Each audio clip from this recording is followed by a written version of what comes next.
Are we started?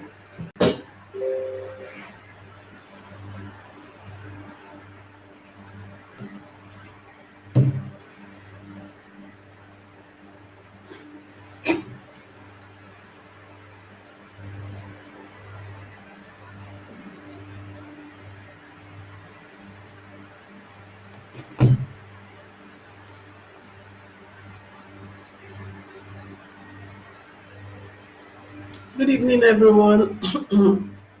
Can you hear me? Thank you for coming, Jenny. Jenny Oninye, thanks for coming. Thanks for coming. Good evening, everyone. Can you hear me? Let me know if you can hear me. Jenny Oninye, you are welcome. Moonlight, you are welcome. I can see 6 people online now. Please let me know if you can hear me. I don't know. Please let me know if you can hear me. Okay, thank you so much. Thank you so much, all. Thanks for coming. Thanks for joining me. Today, we want to talk about admissions and scholarship. Okay, admissions and scholarship in Europe. Okay, thank you so much for joining me. Okay, thank you so much. I can see Jesufemi John. Thank you so much for coming. Thank you so much. Like we all know, before we start, we acknowledged a personality. Okay, so let us quickly say a short prayer. In Jesus' name, Father, we thank you for today. Thank you for everything. Thank you for making us to be alive. Thank you for strength and enablement. Thank you for everything that we're able to do. Father, we are not taking anyone for granted. Father, we ask for mercy in any way we might have wronged you. Please have mercy on us in Jesus' name. Even as we go into today's discussion, Daddy, please take glory in Jesus' name. At the end of it all, Father, make each and every one of us happy and make each and every one of us to benefit from what we are going to discuss. And at the end of it all, Daddy, please take glory. This we ask for in Jesus' name we pray. Amen. Thank you so much. Yeah, thank you. I can see Fifi vlog. Thank you so much for joining me. Today we want to talk about admissions and scholarship. I'm sure from the title you've known what we want to talk about. How can we assess these admissions? How can we assess scholarship in Portugal? A lot of us, some people have benefited from it. We are partakers of it, and we are here to talk about it, myself and my husband.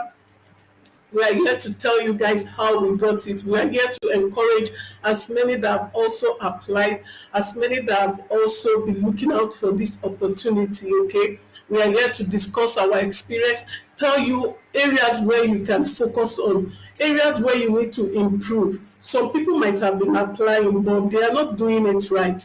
Today's discussion, we will make it elaborate, okay? We're going to share everything. We're going to share every experiences and other pathway at which someone can come into Portugal, and also share some benefits that you stand to get as a student, okay, or as a migrant, or whatever you plan coming to Portugal to do. Some people are here for study, some are here for visit, for tour, a lot of. So we are here to talk about everything. Some, it's not only through the study visa. Yes, some people mix it up. It's not only through study visa that you can come into Portugal or in Europe, especially because what is obtainable in one Schengen country, you can also liken it to other. Thank you so much, Madam Mercy. Thank you so much for your support. Thanks for coming. Thanks for joining me. If you are just joining me, we are talking about admissions and scholarship, okay, and talk about some areas where we can come in. So people have been asking questions, Biobi, how do I come in? How do I assess all these things? There are steps that you have to take, okay? You can't just see a scholarship and you think you can apply. If you're not doing it right, if you're not doing it right, you're not going to get it, okay? So doing it right is very, very important, and today we are here to talk about it, myself and my husband. And so if you're here to ask any questions, you can do it well by dropping it at the chat section. I'll be going through the chat also as I'm talking. I'll be looking at the chat section and I'll be answering as many questions that I would be seeing. Okay. Thank you so much for coming. If you're just coming in, I'm going to drop the link for as many. Oh, thank you so much, Mercy, Madam Mama Mercy. Thank you so much. Please, you can watch the ads. Okay. So like what I'm saying, we are here to discuss admissions and scholarship. If you have been aspiring, you have been wanting, or you have even applied, yes, this is an opportunity for you to hear it well, for you to hear it. Thank you so much, Mickey. Thank you so much for joining me. Thank you so much. Thank you so much. I'm so humbled, okay? While Rich, thank you so much for coming. Thank you so much. Thank you so much. In Kiruka, thank you so much, sis. Thank you so much for supporting me. So we want to talk about admissions and scholarship. Yes, for those of us that have applied to Portugal, you stand chances of getting scholarship. We are here to talk about it. So if you have applied, just sit and watch because you're going to hear it wrong. I'm not the one going to say it. My husband is here with me. I'll be sharing the link so that he can join from where he is. I'm trying to share the link. Okay. So join me. You're going to hear it wrong. Okay. So people will think, yes, getting the right information. I used to tell people, get the right information, follow the steps. Okay. When you hear the right information, follow the steps, and you see yourself doing it. Okay. Try whenever you hear something, when you hear an information. In fact, we are in the world, we are in the era of internet where we can see everything. Once someone gives you an information, do it. It's not left for you to go and make research. Okay, everything is in our. Most of us, we have phones, but we can't make use of it. Some of us, we have laptops, but we don't really make use of it. Okay, today we are going to open your eyes for you to see a lot. Okay, I'm going to drop the link so that we can join. For as many that wants to ask questions, I'm trying to share the link. Okay. Oh yes, I've gotten it right. Yes.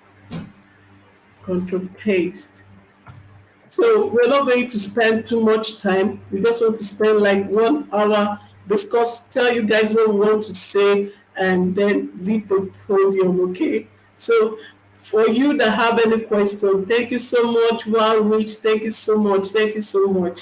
For you that have questions, you can drop it at the comment section. We'll be going through it one after the other and give you responses, okay? And if you think you want to join the podium, when it is time for questioning, you can join the link and ask your question. Okay. So I'm going to leave now so that my husband can talk. Yeah.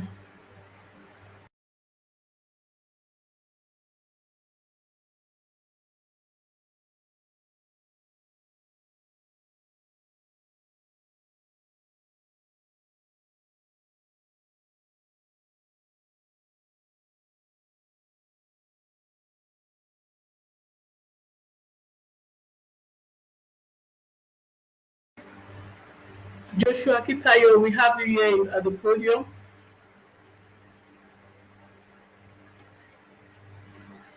Okay. If you have any question, please kindly drop the question and we will be doing justice to it. Ask any question. It's better for you to ask even a silly question. Ask. That is how this. I don't know. Well, it is out of silly questions that we get to hear responses. Okay, there are times that we feel this question is actually stupid, but it's not. It's not. People will get something out of it. So if you have any question, drop it at the comment section, and at the chat section, and we will be looking at it and discussing it. So I'm going to leave the podium for my husband to take over. Okay, Annie? Okay, good evening, everyone. Good evening, everyone. So I want to say thank you for joining us today, and I want to sincerely appreciate some of our members in this group that have been coming, supporting my wife in the group, and I really want to sincerely apologize for being far away from the group. For some times, I've not been able to come up to maybe support her with some of, short video or short support in one way or the other. Of course, it's because I've been I've been so busy that I've been following up with questions and updates in the YouTube group, and in one way or the other, trying to give my support to some of the questions that have been asked. So today, now we will be talking on advising students on way to secure some scholarships that we have been able to get some information. So with this, maybe it could be a way of assisting students so that we can find a way to at least leverage some of the difficulties of traveling abroad. So we will be talking on some. We've been able to make some relationships with some universities and contacted some schools that probably where you apply to those schools, it could be a little easier for you to be able to fulfill your dream. Another thing that we also love to talk about is that, of course, from the experiences, believe that there's some information that when you have opportunity to have access to, it will really help you to fast track your privilege, your way of securing these opportunities. Of course, we were advised, we were cancelled where we wanted to do this. So it's also going to be a privilege if you can share such information and what we have also gained with the incoming students so that they too can benefit from all these experiences. So that is why we have decided to come up today to share this few information with you. So without wasting our time, I'm going to just start by saying that there are strategies for students to secure funding abroad. So, and it is very, very crucial that we should follow the right approach. So that, following the right approach is really tantamount to your success in securing funding. We are all aware that it's not actually very easy for us to be able to pay for school fees. Of course, sometimes, in fact, most especially when we compare the current exchange rate. Now, here you look at in 10 years ago, you discover that maybe you can buy a euro for maybe like 100 naira. But today you see that 1 euro is almost 600 to 700 naira. And it's really quite unfortunate that some schools that maybe at 2,000 euro, you have to spend so much from Nigeria or from wherever part of Africa where you are coming from before you will be able to pay for tuition fee. So looking at all these constraints, so we are seeing that, okay, how can we actually leverage this situation to some of the students, most especially there are some students that they have quite good credentials, that such credentials can actually earn them scholarship in Europe and in some other parts of the world.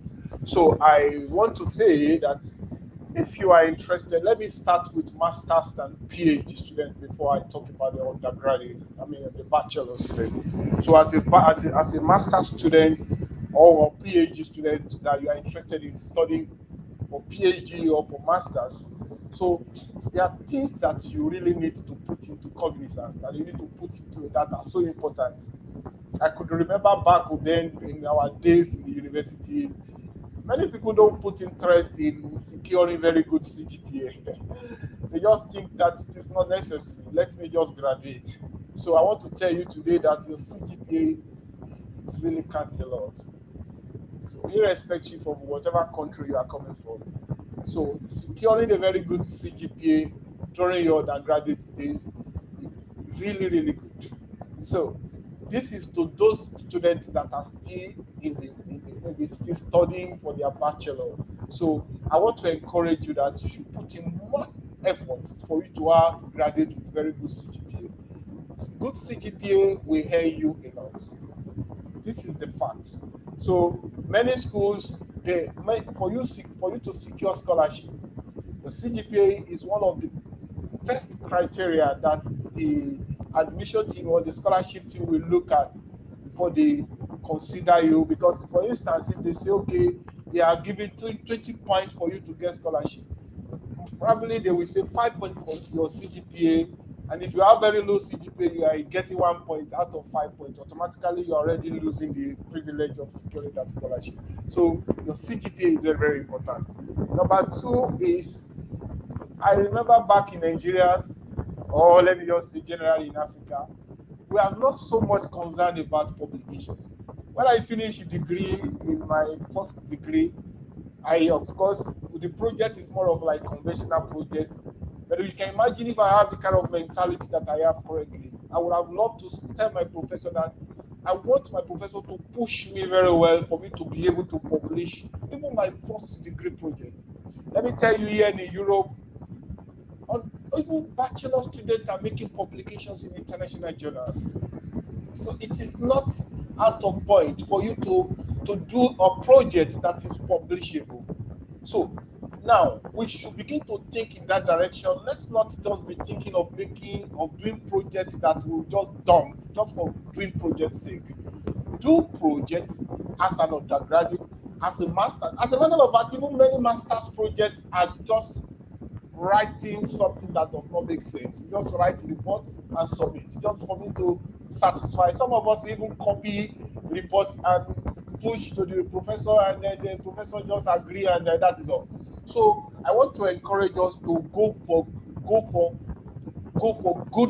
good project in your undergraduate project, in your master's project. Go for something reasonable, something that you put a lot of effort, and discuss with your professor that I will really want, or your supervisor, that I will really want to do a project that I can go for publications. It is not a big deal for you as a bachelor student, for you as a master student to make publications in international journal. Why? If you do this, it is really going to be a good plus to you in securing funding abroad. Let me tell you here that even in Portugal, or maybe most countries, or even let me just say in Europe, publications, they are, when you have publications in good journal, it is really a great plus to you. In fact, it's one of the cogent criteria for securing scholarship in Europe, in Portugal, in other countries, in virtually in all international universities. So many of us from Africa, we don't develop projects. We don't go into doing projects that can hand us such opportunities. So I'm just trying to open our understanding to publications. They are really, really important. So take your time to do projects that is worth putting into contributing to international publications, international articles, that people will also benefit from what you have done. Don't do projects that you are only going to limit to your department, that is going to be limited to your libraries. Do projects that you can put on international communities that people will benefit from. With such thing, it will help you a lot in securing funding. Now, another point that I'm going to talk about is a captivating motivation letter, captivating proposal. I discovered from, of course, sometimes I have privilege to talk to my professors or to see the kind of proposal and motivation letter that students send to professors. You discover that many times you send proposals, you send mail to professors, and they don't reply you. Of course, you discover that professor received several emails on daily basis. So the first thing is When you send a mail to professor, they are all first interest. They are interested in the in the first paragraph of your proposal. If your first paragraph is not captivating, it's not convincing enough, that professor will not even go further to read further. So you need to put something in your first paragraph of your proposal that will convince the professor to go to the next paragraph. If you write jargons or I am so this thing, I want to apply to you for you to give me funding or for you to supervise me. Professor is not interested in that. Professor is interested in something that will catch his attention in the looking at the first paragraph of your motivation letter or your proposal.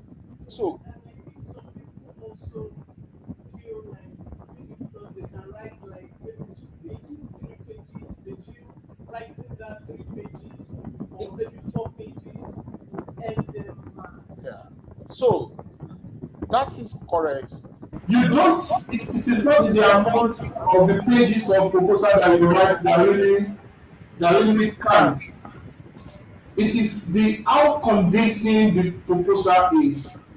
So you don't need to write so much long story while you are contacting your professor. Okay, I want you to supervise me. I want you to be. I'm looking for grants. I'm looking for grants. I want you to supervise me. This and that. So you need to do what? You need to write something very convincing. And how do you go about that?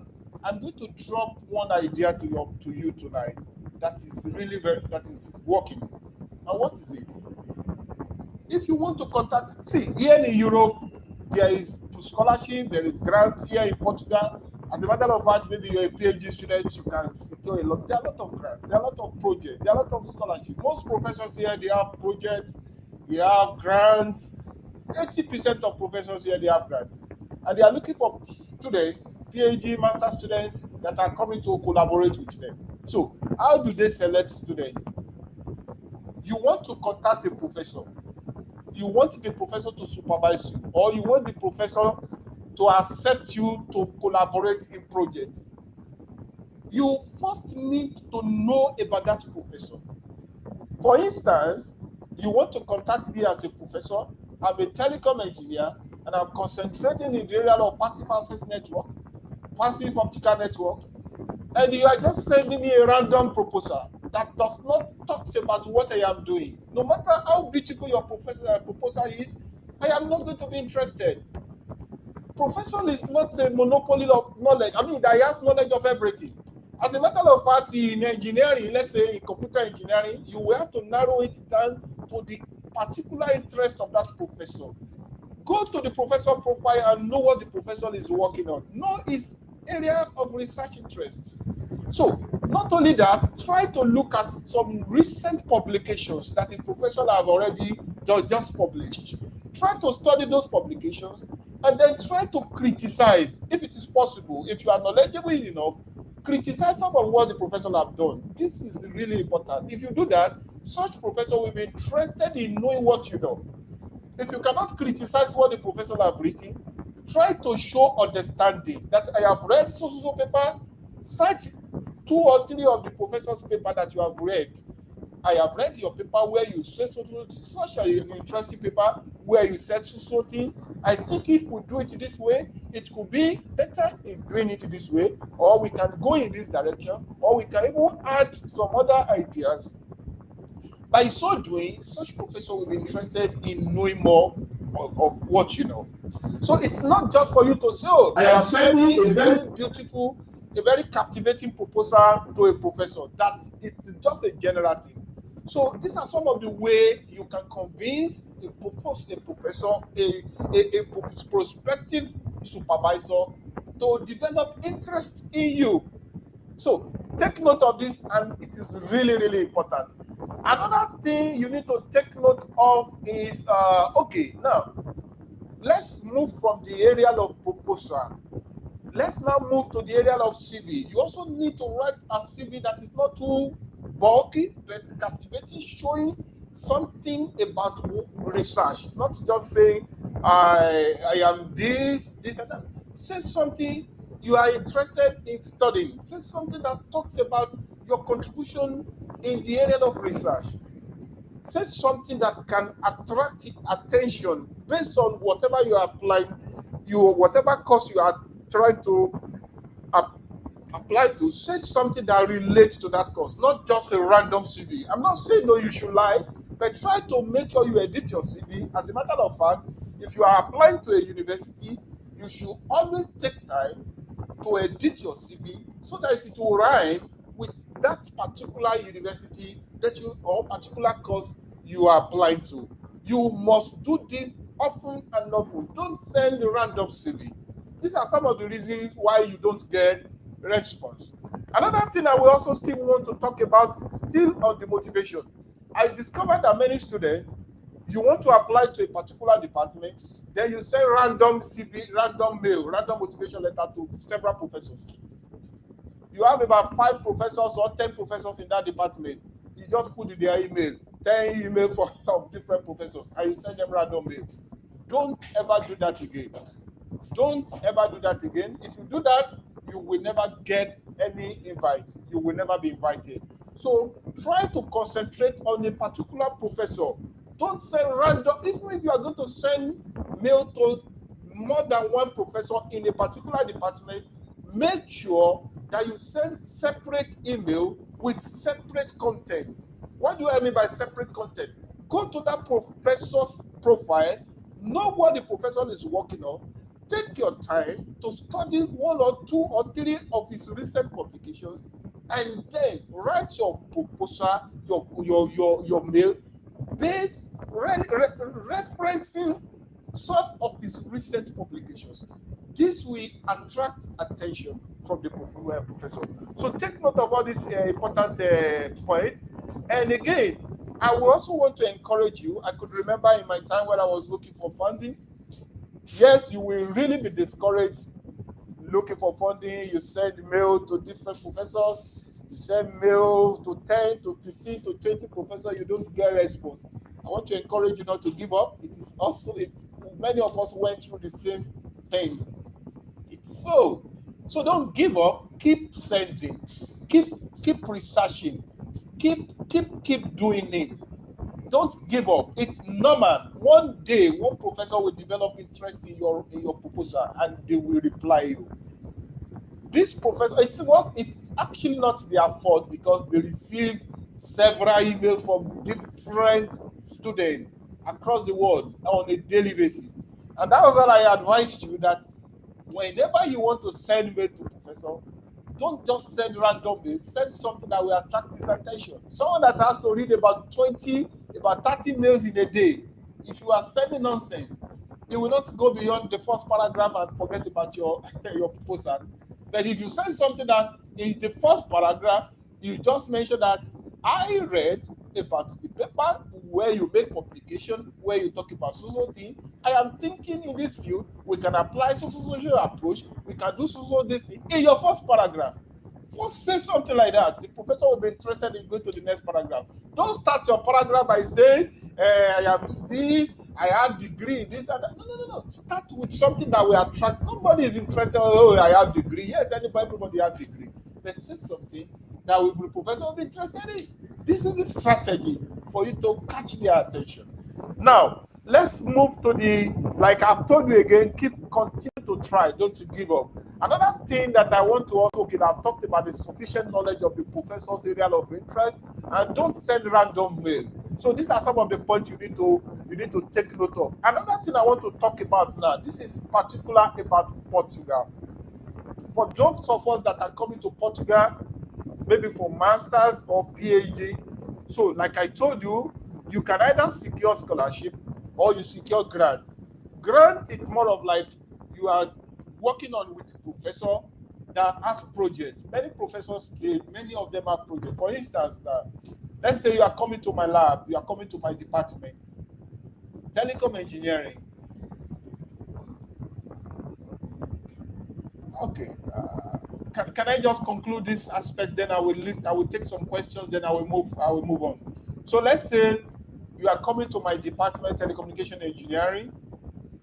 Virtually all the professors, they have grants. They have a lot of grants from European Union, from Portugal government, Portuguese government from different organizations. They have grants, and there are criteria for you to secure the grant. Now, you are coming from Nigeria as a master student, you want to come here for PhD, or you are coming as a bachelor student, you want to come here for masters. There is possibility. We have grant for master for bachelor students. We have grant for master students. We have grant for PhD students. This is different from scholarship now. So now the grant. How do you secure the grant? You come. For instance, if you see a professor that maybe you check profiles of professor. For instance, if you check in Portugal here, like even in the University of Aveiro, you discover that all the professors, they will always write on their profile, I am working on this project. When you see a project that is continuous, like okay, they said the project starts 2022, it is ending 2025, project start 2018, it is ending 2023. Such projects, they may be looking for students to collaborate in such projects. So what do you need? All that I have mentioned first.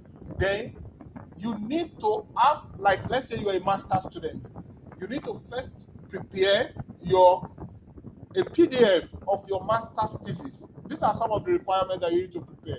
A PDF of your master's thesis, number one. Number two, you need to prepare a brochures of your master courses, all the courses you took during the masters. I'm talking about Portugal now. A brochures that is signed and stamped from the department. Many students don't know about this, and they get to Portugal, they have to start struggling. For instance, I have a student currently that is here in Portugal, and he needs this document.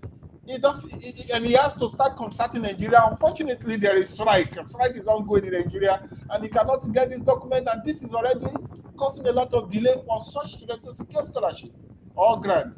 So now, you need to prepare brochures of your courses, all the courses you took.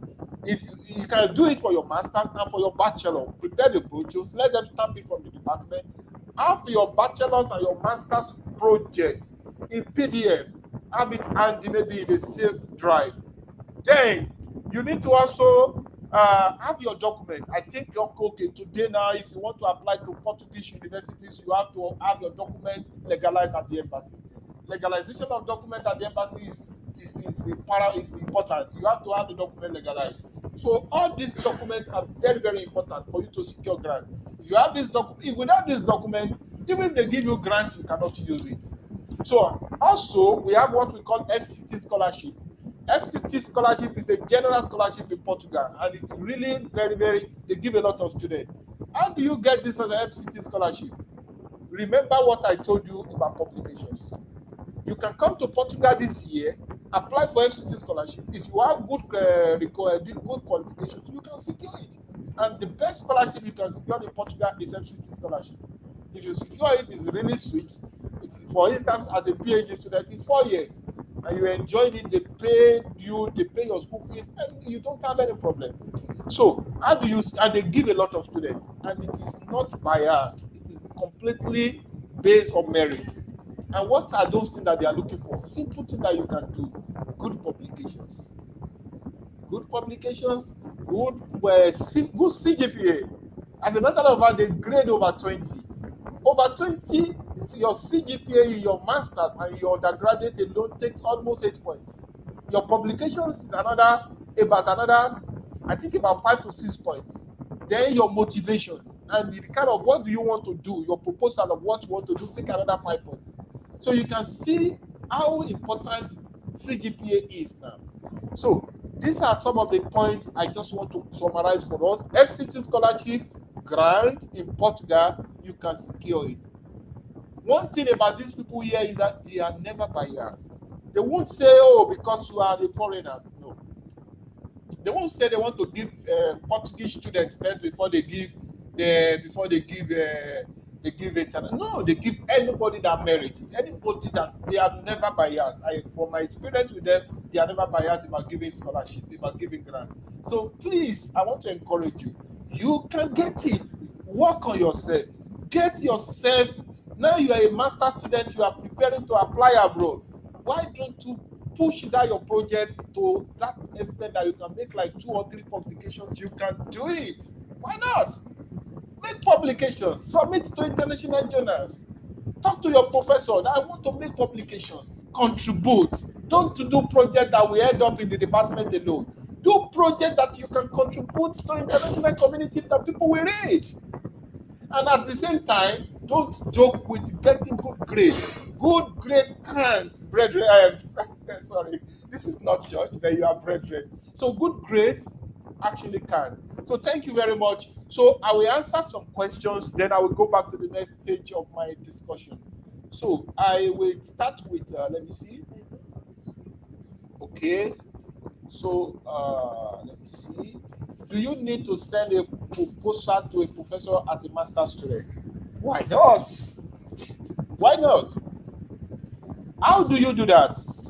When you are applying for admission, your application for admission is a different thing entirely. Now, let's say you want to apply to University of Aveiro. You are applying to computer engineering. Then you have applied, you have submitted your application, you have submitted your proposal, motivation letter, and they have granted you admission. Now you are thinking of funding. You can now go to computer engineering department, look at the professors. You see a lot of them. Like for instance, now I'm using computer science, computer engineering as an example. You discover that almost 90% of the professors in that department they are funding. Almost 90%. So check their profile, then follow the advice that I've given to contact them. Contact them. You discover that they ask you, okay, when did they see your CV? I mean your proposal, I mean your motivation letter, I mean your mail, and they are convinced that this student look very smart. They can ask you, have you secured admission in the university? You say yes. Okay, they say okay, you can come and work with me. I have a project and I will take you into that project. It implies that you have secured funding. The funding may be okay. It may be that okay, there are many. Some of them will pay you allowance and they will pay your tuition fee. Some of them will say okay, they are only paying you the allowance. Some will not pay tuition fee. For instance, most master's projects will pay you up to 800 euro. See that? If you are receiving 800 euro and your tuition fee is maybe you are already secure. It happens. It can easily happen here in Portugal. So that's what I'm trying to say. I'm talking about how can you come. In fact, you can imagine such professor has already given you this chance, and is ready. Many of them will even tell you, okay. And that is another thing I want to quickly say here. You discover that if you have done your legalization at the embassy, and you have your brochures, and you have your project, they will ask you to send all these documents. And they will tell you immediately to start applying to, there is a body just like MUC in Nigeria, we call it DGES here. So it is the DGES here that does certificate recognition. They will just tell you contact DGES. So once you contact DGES, they kickstart the process of your document legalization. Automatically you will get funding with the professor. And you can imagine they will send you a letter that you have been granted funding. And that letter alone, when you take that letter to the embassy, you may not even need any, maybe you may not even need statement of account or maybe big statement of account. And that alone is almost 90% certainty that you will secure secure your visa. So this is very, very important. So I think I answered the question from Oladeji Joshua Akitayo. So can we take the next question?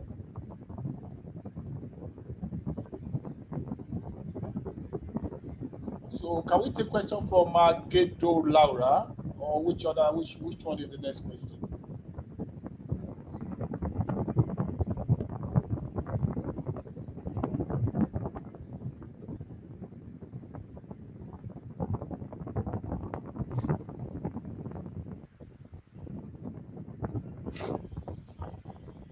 Yes.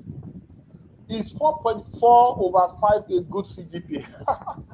I have also had publications, but still I didn't get scholarship. What? 4.4 is a very beautiful CGPA. 4.4 over 5.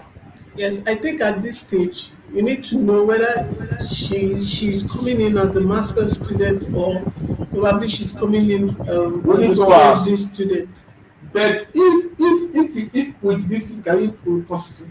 If This CGPA, I believe this is a bachelor, the result, bachelor result, because I know masters are graded with percentage, not with CGPA in Nigeria, for instance.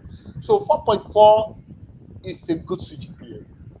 And of course, you say you have some publications. As a matter of fact, 4.4, I am personally interested to know you more. You should contact me. Contact my wife and let me advise you one-on-one. 4.4 is a good CGPA. Another thing I want to also say again is also it depends again on your course.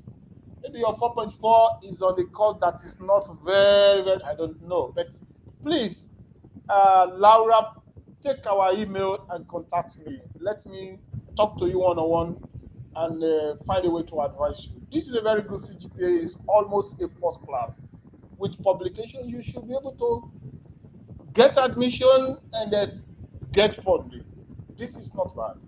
So that is what I'm going to say. Please try and contact me. So let's move to the next question.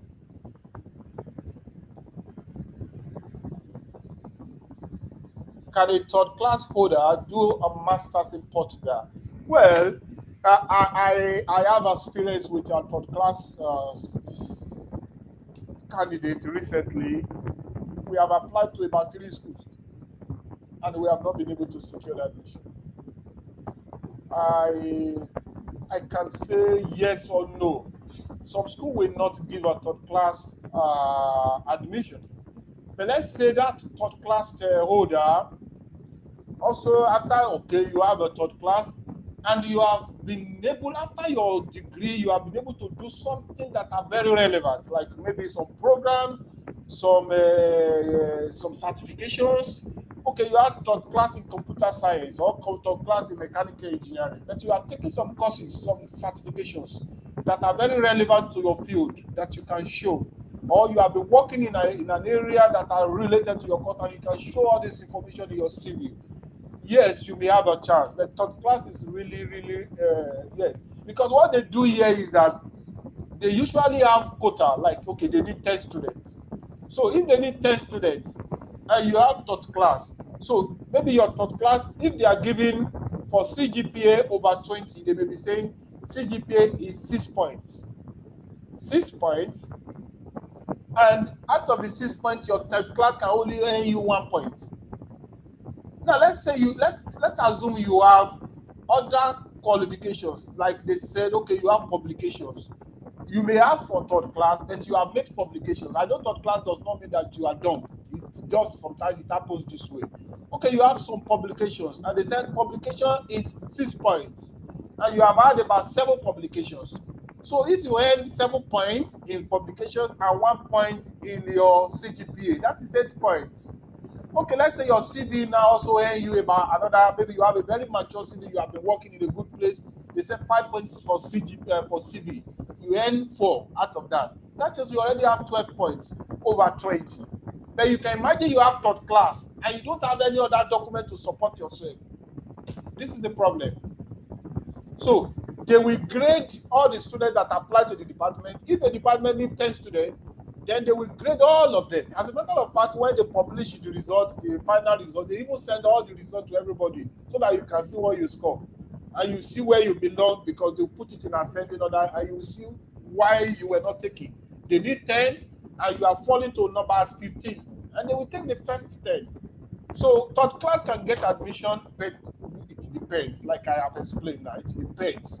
So you have third class, but you have gone ahead to develop yourself. You have a very mature CV, you have a lot of certifications, you have made publications, you have been working in a good place, and you have a very captivating CV proposal. So if your third class is lowering your point, maybe 6 points to your CGPA, if other area can earn you good point, fine and good. I think that answered the question. So let me move to the next question. I haven't seen someone who got some what is this? Applicant apply Department of Accounting or Finance. Do you understand the question?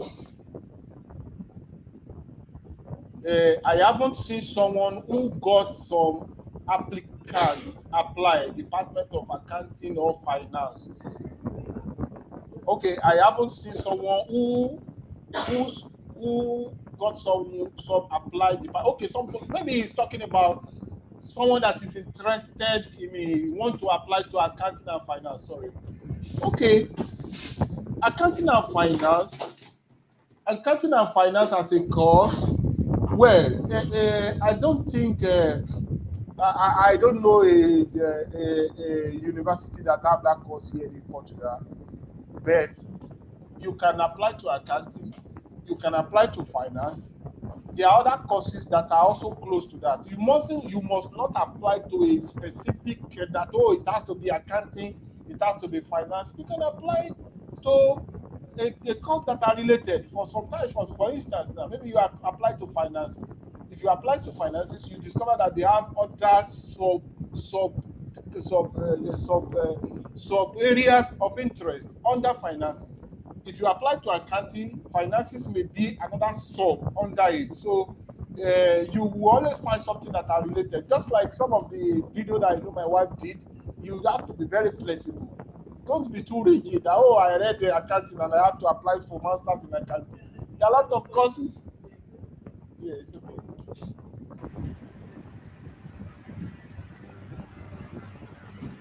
Okay, me too. I already made a video on how to apply. Okay, I think one thing we need to orientate most of we Africans, or most especially I'm from Nigeria. So let me talk about Nigeria. Most times we are not flexible. We don't want to diversify. I like using that word. We don't want to shake our body. We want to study because you studied uh, uh, home economics during masters. During BSc, you still want to study it in masters. No, go to schools. You'll see how you I made a video on it. You'll see how you can check out and see if your course is related. Like now, if I want to, like when I applied for my course, I read mathematics and I saw a course that I liked, medical statistics. I had to send notes before I applied. I sent note to the HOD because you have access. That's one good thing about studying in Portugal. You have access to your HOD even before you apply. I sent note to her and she said yes that I can apply, and I applied, and even before I applied I started talking with my HOD, and so I got admission into that department. Like someone that read that you're talking about accounting and finance, look at areas that you can change into. Okay, and also look at what is trending. Okay, look at what is trending and try to see if you can relate it with what you are applying for. Okay. Okay, let me continue from where I stopped. So now I will move to the questions again. So let me move further to talk to us. So I I have talked about how you can secure. Uh, okay. Let me answer about two or three questions. Then I will move to the next stage of my talk today. So, what is the next question? Please, I have been trying to get admission in Portugal, and I've been unsuccessful for language barrier. I read special education in my bachelor degree with a CGPA of 3.8. I'm currently working special education. Special education. Okay. Special education. I really, well, I really don't know much about special education, but of course, I have a student that I assisted last year. He read education quite well, and I assisted him. I think, do you remember the course of Afolabi? He is currently studying something related to education here in Portugal, and he wrote his proposal, and I edited the proposal, and I helped him to apply. And currently, and you have a very good CGPA. His CGPA was not even as fantastic as yours. And he's currently doing something on education. Master's degree in education.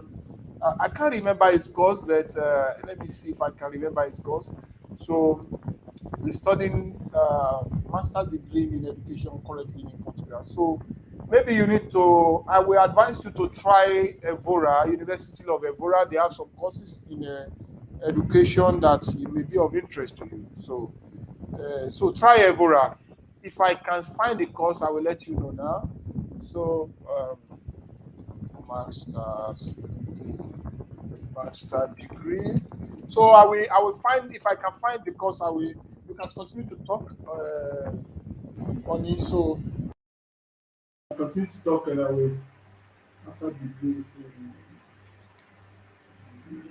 Okay, he's trying to get the person that sent this message. So, like, there was someone that contacted me last week and said, he said he wanted educational something, educational leadership. That's what he wanted. Is a guy. So what I did with him, I had to search schools that have this particular subject and this particular course, but I did not see. But I saw something related to that. I saw something educational psychology, and I proposed it to the guy, and he was very happy about it. And I even asked him to send message to. I don't know. Can you hear me? I even asked him to send message to the professor, and he sent message to the professor, the HOD, and the man asked him to apply. You can see, you can send them message. Their mails are there. Send them message. Normal the way you talk to these people are not like, okay, managerial psychology. Yes, I saw something educational psychology, and he sent message to the professor, and the professor replied him. These people, they are not like our will I say our own, where we are coming from. You send them mail. If they don't reply you that day, in the next 2 days they will definitely reply you. They don't see mail and ignore it. In fact, they love seeing mails, attending to mails, and when they have time, they reply you. Okay, if you have any problem, you are fine. Maybe they wrote in a calls that it is in language like Portuguese. Send them and say, my own course is in language. Okay, they teach in Portuguese, but what they do is the great special time. I'm the only English speaker in my class. Can you hear that? I'm the only English speaker in my class. So what they do is they teach in Portuguese, quite all right, but they make out time from me so that they can teach me. So I have privilege to talk to listen to my professor one to one, okay, one to one. Like, we have time for ourselves that I can ask questions. But the only thing is, at the area where you are supposed to work, because I know some of us want to work and study at the same time. That is where the issue will come, because your professor might just say, okay, Doris, I'm going to fix, do you have time by 4 p.m.? You see, maybe at that time I'm at work. What will I say? I'll say, Professor, no, I want to. So that is the disadvantage. You might not have time to work and study at the same time. That's why I said ask questions, send them mails. There are some schools, they might not even write it in there, maybe probably because they've not updated their site. So they might have not written that it will be in both Portuguese and in English, because they are coming up. Okay, they are coming up.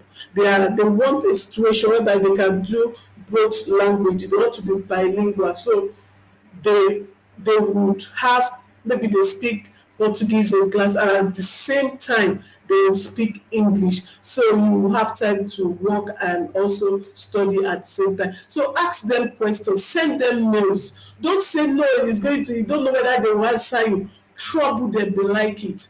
Ask them question and they will reply you. Okay. In fact, you think it is silly question to you. We Nigerians will say, you don't have sense. How can you be asking this kind of question? They, you see that nonsense question that they are interested at it. Okay, so ask them questions, send them mails. I've also some people have also have privilege to talk to me and say, is there scholarship this, is there scholarship? there's no way I'll definitely know whether there's scholarship in the school or in all the schools in Portugal. So, like in my department, they used to release scholarship grants. They release it. Your department, when you ask them question, when you are applying, ask them: Is there does the department have grant? Ask them questions. Don't hide. Ask them questions. They want to know. In fact, they in Portugal here as a master student, they know you want to work. They expect you to work. Okay, even the citizens, they work. Okay, they work and study at the same time. So if you're asking them that question, it's not like a big deal. They see it as a normal question. Okay, we have a Can question. I just talk to this? Okay, let me mute. Okay, regarding the student that talks about a special Education. special education. So I will advise you to go for you can go for University of Evora. So in the University of Evora, like I told you, I have a student last year that applied to educational science, masters in educational science, administration, regulation, and educational policies. Masters in educational science, administration, regulation, and educational policies. So you can apply for that in the University of Evora. There is also masters. There is masters. There is masters of special education, motor and cognitive domain. Special education, motor and cognitive domain. So also we have masters of educational science, administration, regulation, and education policy, administration, regulation, and okay. We also have masters in education, supervision, and evaluation. So University of Evora is another very good school you can apply to. It's a very good school. The tuition is quite okay, almost I think about 2,500 euro per annum. And one of the oldest school, one of the, I mean, I think second oldest school in Portugal. So you should try that school, Esther Flood. Okay. So let's move to the next question. Can we have the next question quickly? Okay, special education has to do with no, okay, we have answered Esther. So can we move to the next one?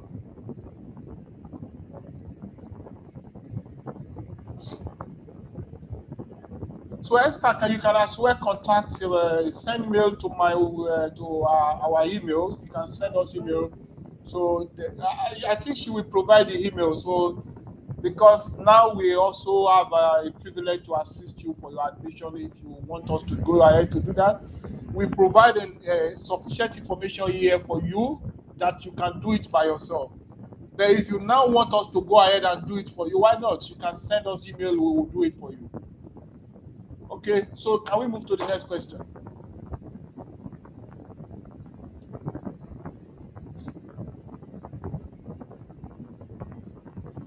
Do we need block account to study in Portugal? You don't need block account to study in Portugal.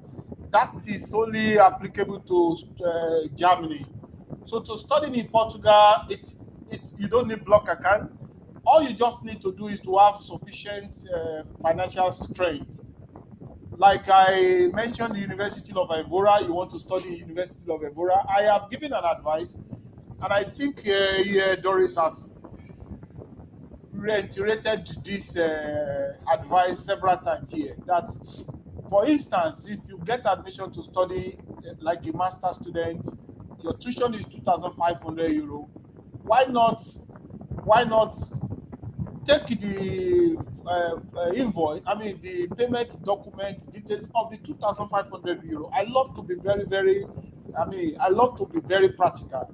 So if your tuition is 2,500 euro, of course you can pay on instrumental like 10 months. They divide that 2,500 euro to 10 times for you. But I always advise students for two reasons. First, for you to be able to convince the consular. Second, it will help you by the time you get here. Take the 2,500 euro receipt from the payment document from the university. go through CBN payment platform in Nigeria, for instance, pay this 2,500 euro, discover it's about 1.2 to 1.3 million. When you have paid this money, number one, it will help you at the embassy because they can see that, oh, these students have paid up. Some students may not even pay at all. University here will not even ask you to pay before coming. But you can imagine you have paid that money, it will help you. Now, the second thing is that when you get here, you have already paid for 1 year. So, why coming? Now you prepare yourself for like, okay, you have already paid your tuition fee, then you can secure like £1 million, which when you convert, maybe you go through CBN rate again, you convert £1 million, you have about 2,000 euro. If you have 2,000 euro while you are coming here, you discover that it will take you for about 5 months to 6 months. And within that time frame, you would have been able to secure a job for you to continue. So you have paid your tuition fee, and you have a statement of account that is showing about 4 to 5 million naira. Also depends on a lot of things. Are you married? If you are married and you are showing that you have a wife and children, you are showing 4 million or 5 million naira in your account, you also have to think, because these people, they are psychologists. They want to, okay, you cannot go with the entire money. You have wife and children in Nigeria. These are some of the things they consider. And you see that they grant somebody submits a statement of account of 3 million, and they are giving you visa. But you submit 6 million. They are not giving you. Why? Because they are psychologists. Someone that is not married and he has about 3 million in his account and they give him visa. But you are married, you have 3 children in Nigeria, your wife, and because you have to declare that you have a family and you are submitting 5 million, they denied you visa because you have to show that something is kept for your family. So these are some of the things we need to think before you submit statement of account. And if somebody is sponsoring you, you are a married man with wife and a child or children, and you are looking for a sponsor. You are giving a sponsor statement of account, then you don't even have statement of account. So if you cannot provide statement of account for yourself, and you are using sponsor statement of account, who is going to take care of your family in Nigeria? So you can see some of the reasons, psychological reasons why people are denied visa. So you don't need block statement of account. You only need to show sufficient statement of account. But everything has to be planned. You have to plan it, taking all this idea that I've just mentioned into. You have to take care of all these things. So can we move to the next question? Okay, so then let me continue to say some 1 or 2 things then before we will come back to questions again. So now the next thing I want to talk about now is it is a good news. Of course, it's a good news. So normally when we say good news, it's something every one of us should be happy about. So currently we have a kind of partnership in Italy, in Europe here. So of course Italy is one of the Schengen countries. So we have a partnership, and the partnership, we have one thing we do here is we do exhaustive investigation, because as we are so much concerned about our integrity.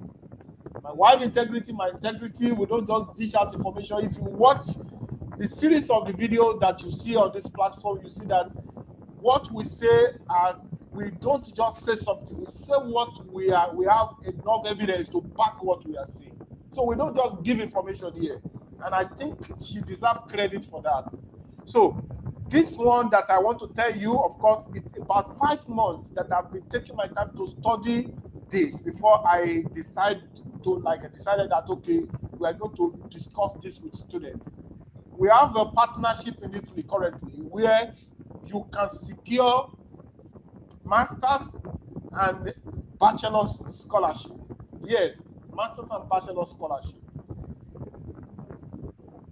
If you are coming from Africa or any part of the world, wherever you are coming from, we can guide you through this approach for you to secure funding, although you have to make some sacrifice.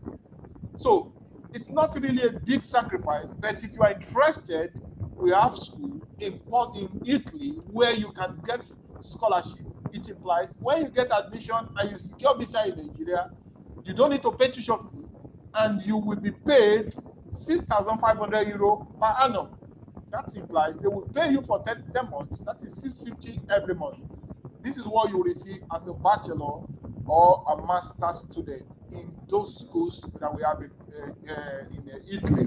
So if you are interested, officially we are announcing to you that you can contact our email for these opportunities. If you are interested, the scholarship for undergraduate and master students. As a matter of fact, for this year, we have just like a month left. After that 1 month, by the end of June, it is over for this year, so we have to wait till next year. So if you are still interested for this year, you can still contact us. What do you need? Quickly, you need to have an IELTS. Of course, it is not a general requirement to study in Europe, but for this course, for this package, you need to have an IELTS of at least 5.5 points in your IELTS academics, number one. Number two, for a master student that want to study, for you to study a master student, a bachelor student, you need at least 3 points. 3 points in your CGPA. You also need to have 2 reference letters from an academic referees. 2 reference letters, very captivating CV. And to do your CV, of course, you have to do your CV in Europe standard. There is a link we call Europa. So you have to do your CV in Europe standard. Then you need your credentials, and then you need a motivation letter. So these are some of the requirements that you need for you to apply. So for some of you that already have IELTS, you can contact her for further guide on this scholarship. So it is for bachelor and master's student. Another package that we have in Italy currently is, this one is not scholarship, but it's a very low tuition. If I tell you that you can apply to Italy and you only pay 156 euro per annum. I want to repeat again, 156 euro. Although, unfortunately, it is just for some specific courses. So I think I need to mention the courses to you quickly. Let me see if I can quickly get it. Sorry, I didn't prepare that. So we have some specific courses that you can apply to in Italy. The courses, you are only going to pay 156 euro for 1 year. Yes. So then, of course, this is not scholarship, so you take care of your own need, you take care of your feeding, you take care of your accommodation by yourself, but the tuition is just 156 euros. So you can as well contact us. So the courses that we have in those that aspect, for bachelor, we have data science. So if you are interested in maybe computer science, computer engineering, electrical engineering, you can study data science. It's a very good course. Then we also have civil engineering, and we have international relations and politics. So you want to study international relations, you want to study political science, all these things, they study the courses in English. So international relations, civil engineering, data science, then the other data science, computer science. You can do if you want to study computer science, you can specialize in data science. If you want to study computer engineering, you can specialize in data science. So these are the courses we have for bachelor. For masters, we have computer engineering and computer science for masters. We have food quality and international management for masters. We have banking and finance. We have international management. We have physics. Then we have geophysical science. So these are the courses. Let me take them again. We have engineering, computer engineering and computer science. We have computer engineering and computer science. We have food quality and international management. We have banking and finance. We have international management, and we have physics and geophysical science. So any of these courses, if you are interested and you have all the requirements still remain with those categories of scholarship. You don't need IELTS in this case. If you are applying to these schools with 156 euro, you don't need the IELTS. You only need to have your motivation, your document, your credentials, your motivation letter, your CV, and all this thing. If you have all those things, you can apply. There is a payment, but you need to contact us for that. So we'll discuss that. We are not going to put that here. So you have to contact us, but we secure you admission 156 euro per annum in Italy. So that is that about Italy. And the next thing I will quickly want to talk about here is the okay, let's move to questions. Let's ask some questions then. Okay, now from Royalties Glam, can one dependent travel with us? Let's use Portugal as an as a case study. So if you are coming to Portugal and you are our dependent, yes, they can come with you, but it depends. I will advise you, don't apply with your dependent immediately. They do grant the visa. I have seen a case whereby, like a friend of mine applied with her daughter, and they gave my friend a study visa, and they gave the son a Schengen visa. But this is really a peculiar case. It's not really common. So what is obtainable that I will advise you to do is, you are a married man or a married woman, you apply. Then when you get admission, you apply for visa. Come alone. Immediately you get here, it takes you about 3 or 4 months to secure your resident card. Immediately you secure your resident card, you can start apply for your family. Either your husband or your wife or your children, they can join you. And there are two ways. The first one is you can either invite them on visits. If you have sufficient statement of account to show that you can pay for their coming, it is going to be easier than somebody that is coming on a just normal visit. For you that you're for the fact that you're already here in Europe, you can invite them to visit you. And if they come here with visit, maybe your wife and your children are not coming to visit you here with visit. Once they get to Portugal, they can be regularized for them to stay with you. And yes, and that your partner can work. In fact, your partner will be given a resident card that will enable him or her to work, and your children will be integrated into the schools, and they can get all the necessary privileges that you're supposed to get it. So yeah, my family also came in this way. I came here to study, and when I got here, within 3 months, I started processing my family. I brought them in with visit visa, and they came here with visit visa, and immediately they came here, and we were able to secure their residencies, and they were integrated to the system. So another way you can do is what we call family reunion.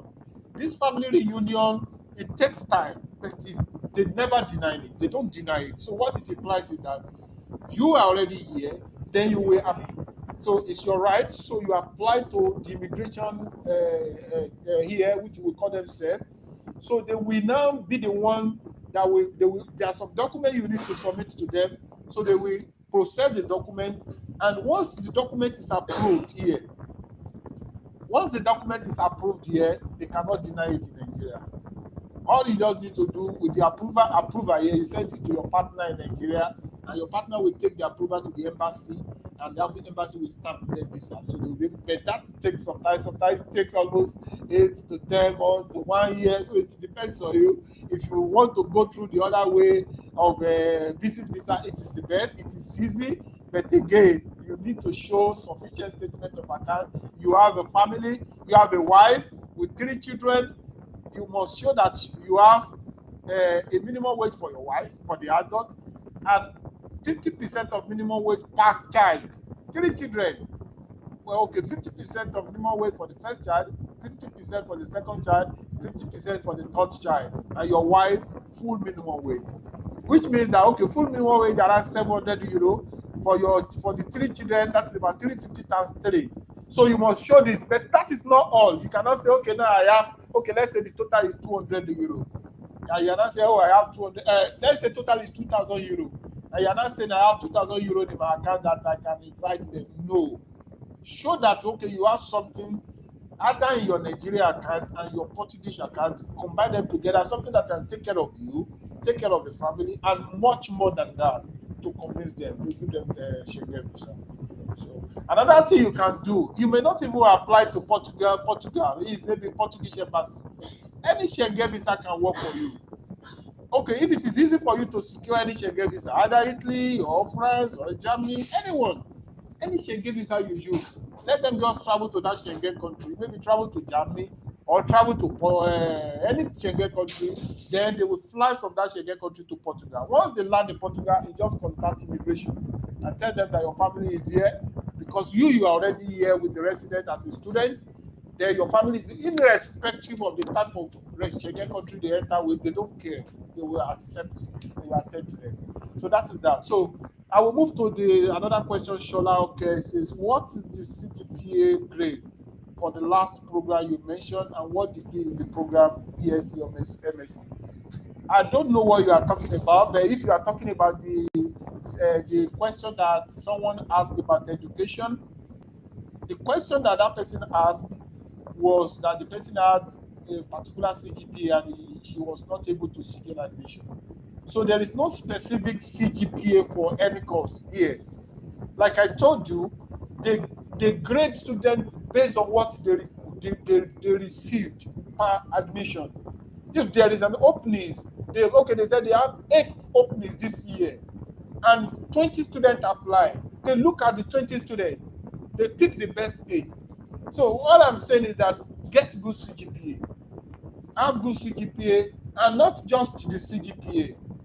Other things like other ingredients of securing admission, like good motivation letter, publications, very very important. Publication, good motivation letter, good proposal, motivation letter, good CV, and maybe you have done some relevant certifications to that program that you are applying to. This counts.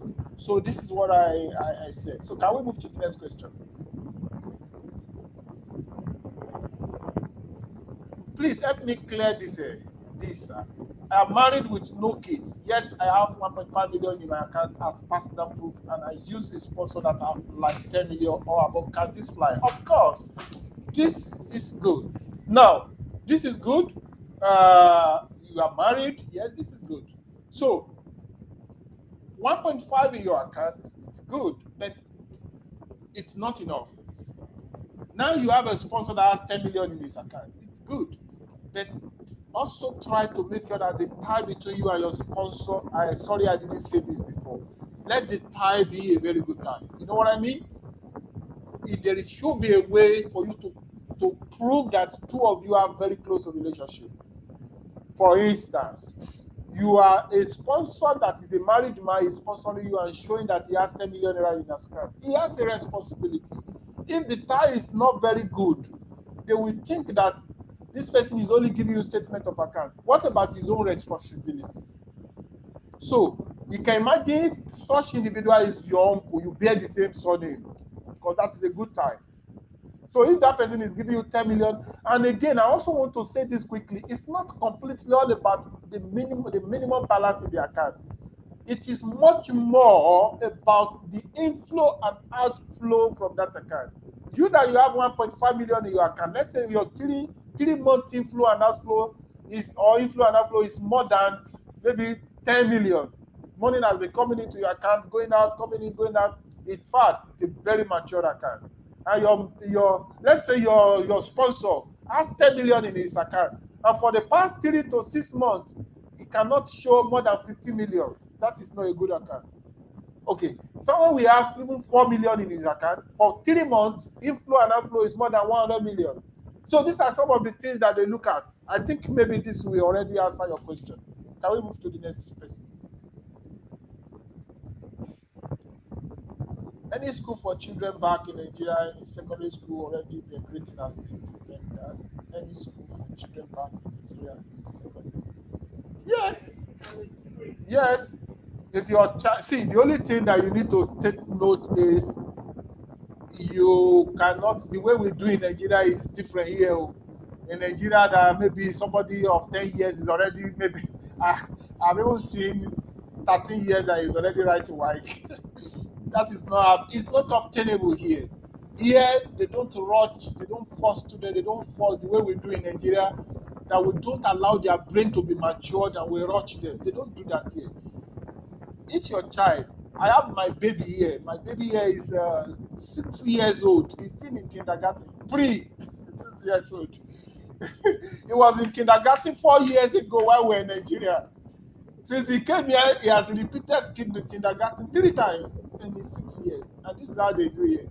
My daughter that was already going to primary 3 in Nigeria, where we immediately, okay, they returned her back to primary 2. But the good news is that they will take care of your student. In fact, don't need to be worried. Don't. We were arguing with them that time. I was like, I will not allow them to return my daughter, but allow them because it's good for them. Look at it.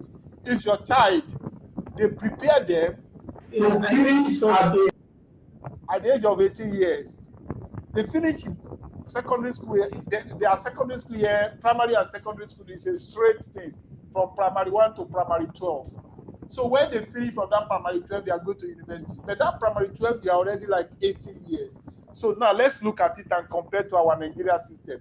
We want to rush, you want your child to finish at 40 years, rush to the university. I have a lot of children, my little children, my little ones that finish 14, 15, they finish, you go and rush to university, and at the end of the day, they cannot show anything for it. Okay, these people, when they finish 18, they start university 19, 20, 21, they already have degree. They don't stop there. Many of them, when they start first degree here, they go straight to masters. 19, 20, 21, 22, maybe 22, 23, they have finished masters. And when they finish masters, for instance, in my lab, let me use my lab as an example. When I came to this country, I met some small boys in my lab, very young kids, 20 years, 22 years, and me a gold papa now. So we're working together. Do you know these students? They were master students. Before you know it, they finished the master. They didn't even, you will not even know that they have already registered for PhD. They registered for PhD under the same professor. 22, 23 years, and they will continue like that, spend 3 years, spend 4 years, before you know 25, 26, they have finished PhD. So now let's compare with the way that we usually rush. We rush 40 years, we want to go to the university at the end of the day. Many of us, even at 30, we cannot still obtain PhD. So, and you can imagine what these people do. They allow the brain to be matured. And when the brain is mature, you see, many of them, even from the secondary school, they are already prepared what they want to study. From primary 9, they already know the course they are going to study in the university. So they begin to train them. They don't train them together. They train them based on the course they're going to study. So to come back to your question, Nora, your child that is coming to primary or secondary year will be integrated into the system. Age, they will consider the age. If the class that you want him to or her to be is higher than his age, they will bring him back to the age. But it is free school. It is free school. And let me quickly add something. When your child spent 2 years in their secondary school year, if such student is going to the university, he now pays the same thing like the Portuguese. See? So he's not going to pay as an international student anymore. He's not going to pay less. If Portuguese students are paying 1,000 euro, he too will pay after spending 2 years. So it's a lot of advantage. Yes, can we move to the next question, or can I continue my presentation? Talk about this. Okay. I want to say something about the children's school. I saw another message about children's school. Don't worry about the language. One day I'm going to bring my daughter here and you will hear her speak. She speaks so well. In fact, I think under 6 months when we came to Portugal, we were surprised because we were like, she's not going to do well. How will she start?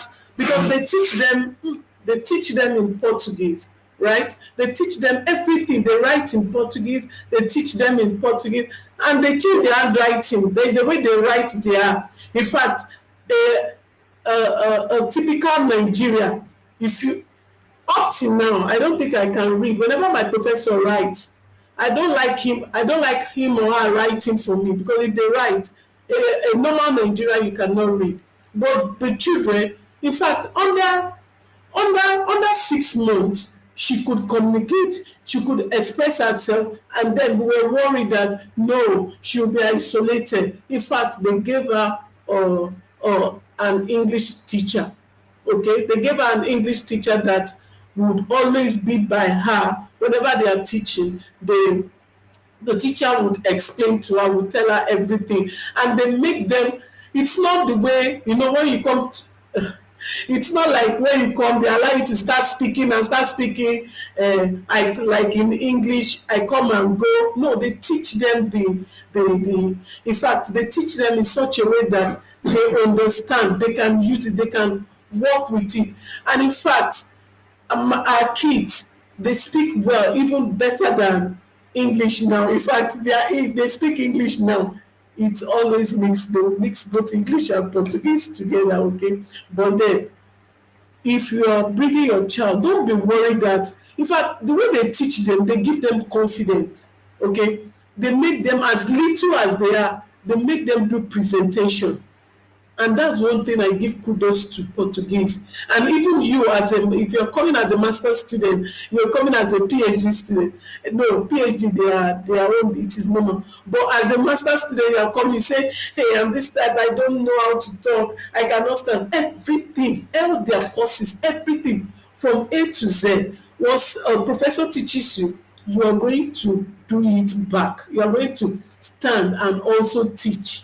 That is how they do it. I think it's all Europe standard. That's what they do. They allow you to, as little as they are, as little as my son is, he does presentation. All of them, they allow them to do presentation. They allow them to use their hands. They allow them to use their initiative to do a lot of things. So don't worry about them. Count it as a privilege. Count it as an opportunity that you are giving to your child better education. Feeding, they feed them in the school. As a student, if you are a student, like the parents, you are a student, they give you they give you they give them your kids food for free. Okay, they give them lunch in the school. Don't worry about that. Just see it that you are adding to their life. Okay, thank you very much. Okay, where are we? Um, So the next thing I want to talk about, let me quickly make some other. Okay, still question. Okay, okay. My sponsor is in the UK. He has budget up to 1,000 pounds monthly to support my wife and I. Wow, that's good. So I think this is good. So if your sponsor can give you statement of account and write a very strong letter that shows tie, you are good to go. I think state financial situation should not be a problem. If that person can show, not to support you, but let him, of course, okay, if he promised to support you with £1,000, what about he should present his full statement of account? Because showing that he can support you is not sufficient. People that live in abroad here, we know what we know what we are paying. We know. Forget it. Somebody say he can support you with £1,000. They need to show his. I'm not saying you cannot do that, but for them to believe that, you need to show a statement of account and show very strong time, very strong time. And I think I read again before, not on the screen now, that you also have a very good statement of account that you say you received about €800 as a freelancer. So I think you have a very good chance when it comes to. So you have very good chance in your pay. Yes. He said he has some. So you have good chance. I think you don't really. Because one of the reasons why they actually deny student visa, honestly, the 80% of the reason is always associated to the financial capability. So, oh, is it D7? Let me see it again. If it is D7, then it cannot be talking about sponsor. Yeah. If you're okay, let me talk about the D7 visa. A D7 visa is a passive income EMA. It's a passive income visa. That is, it's a visa that is meant for those that have passive income. House.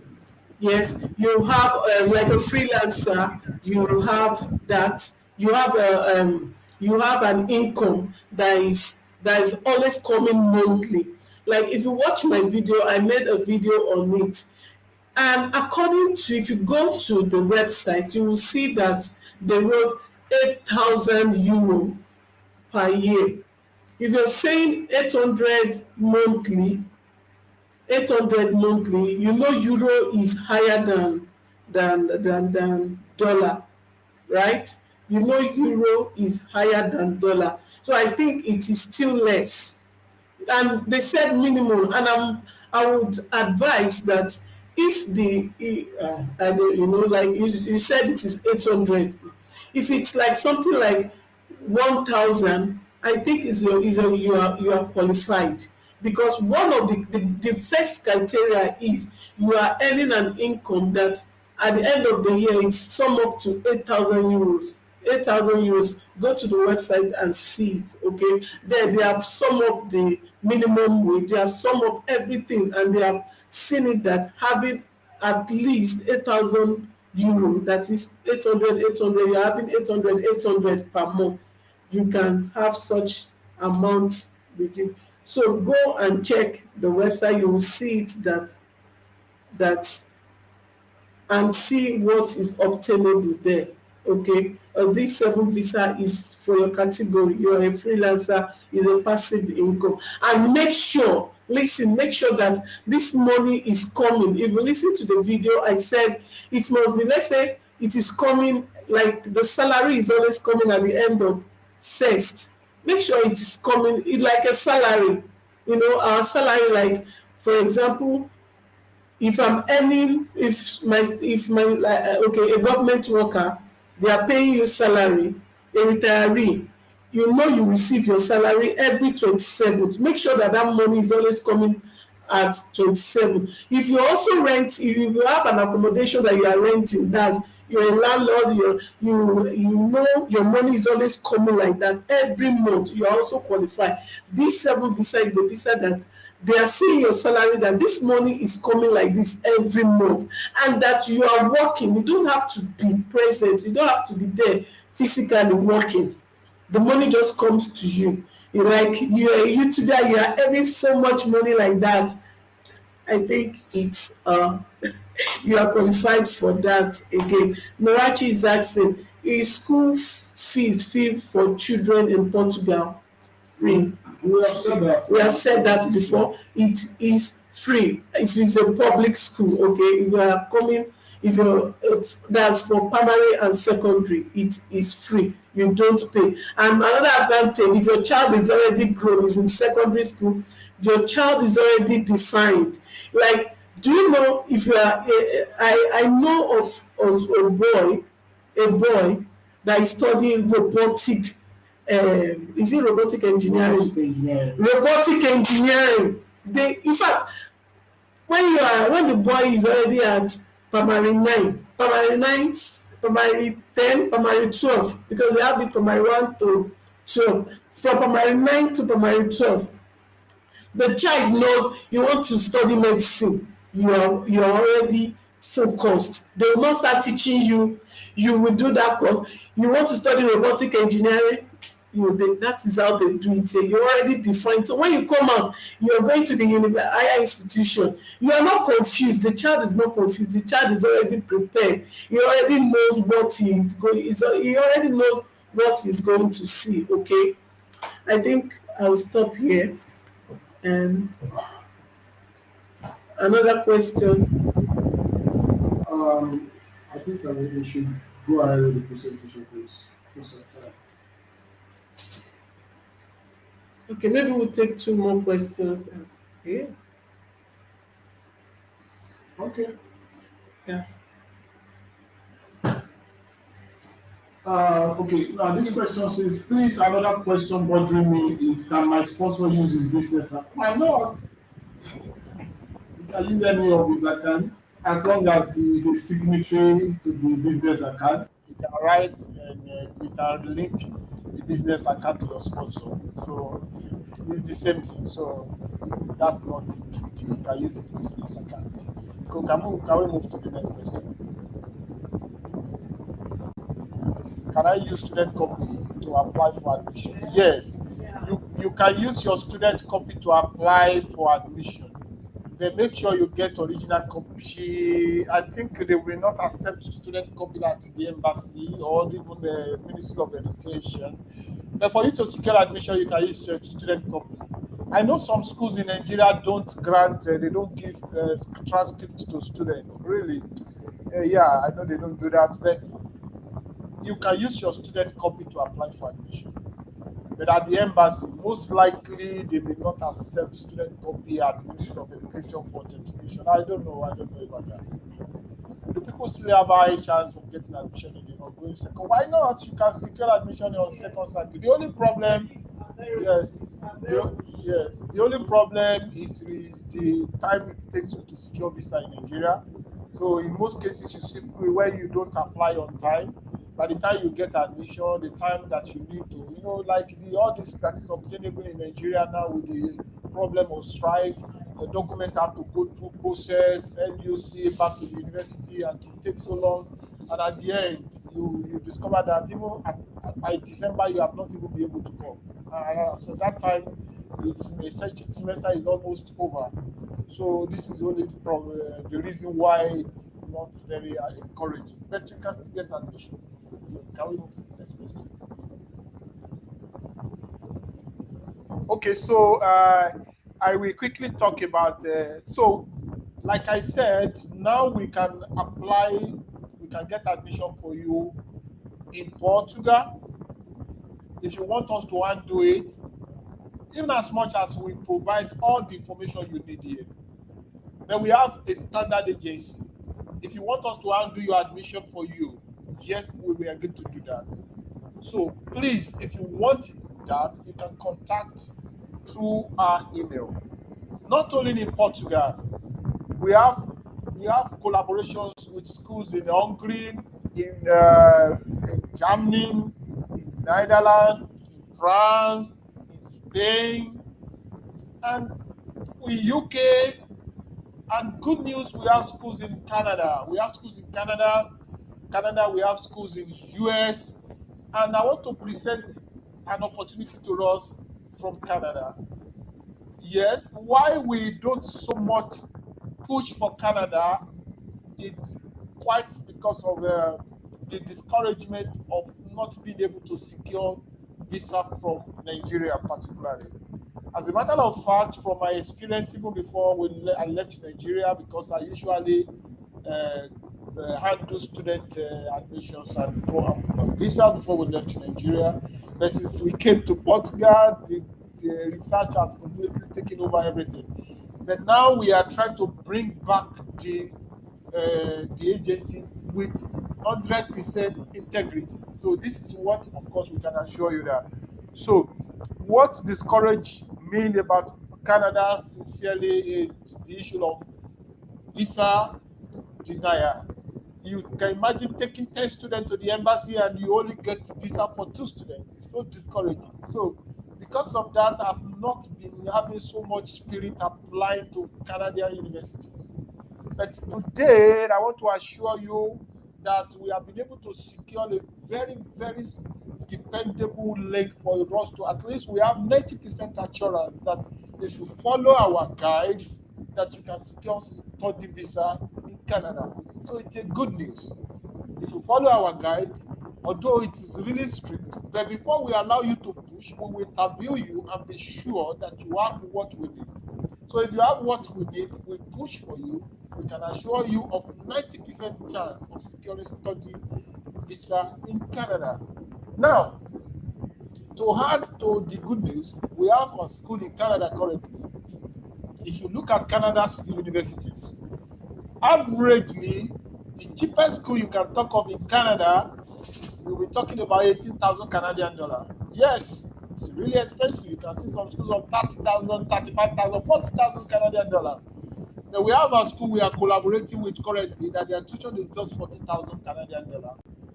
So just 40,000 Canadian dollars, and of course it's a college. Then you can go there to do 2 years college program, postgraduate program as a master student or what, as a postgraduate student. Go for 2 years postgraduate course, which will earn you sufficient certificate to work in Canada.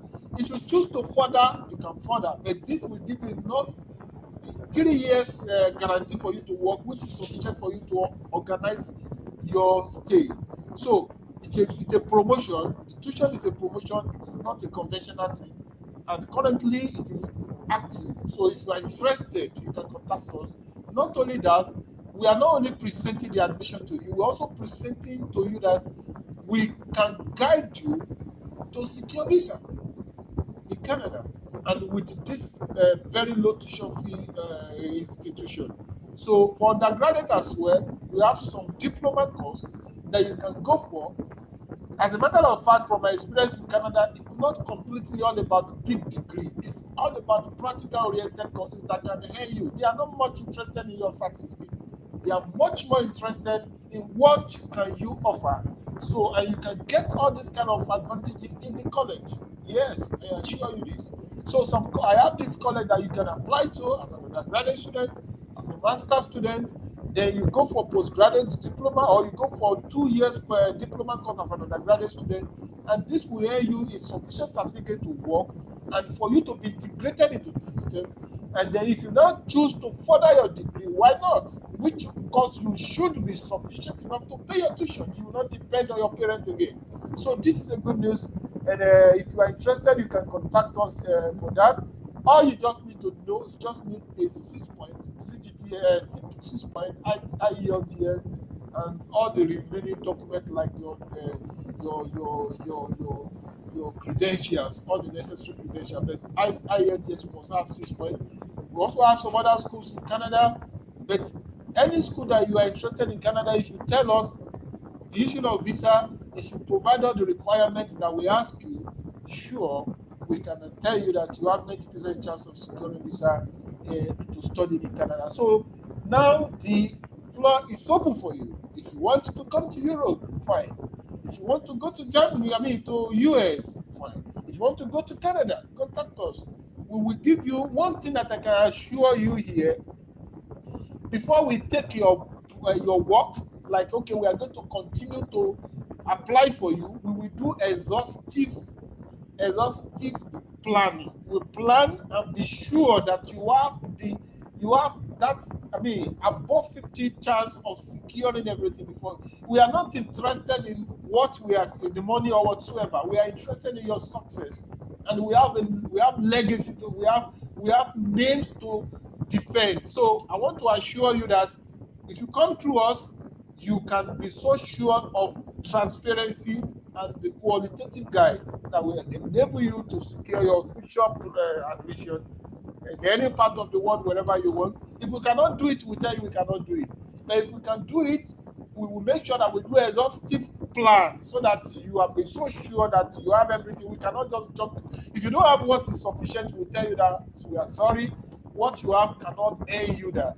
We have that experience. So this is what I also say. Let me present this to us this evening. So if any country you are interested in applying in Europe as well, you can let us know through our email.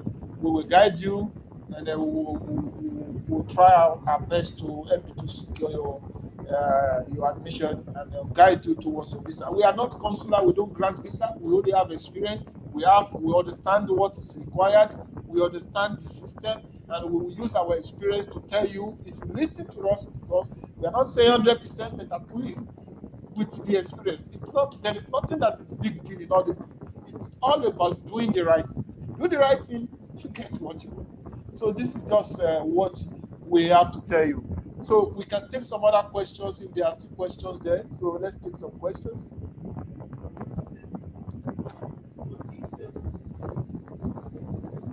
Today is about scholarship, please, and scholarship and opportunities to but yes, we wouldn't mind to answer these 7 questions, but Today it's much more about scholarship. For D7 visa, one of the requirements is to open an account in Portugal. Please, how can one do that and to get accommodation for the opening of account. I'm going to send it to your mail. I'm going to send it to your banker. I'm going to send it to you.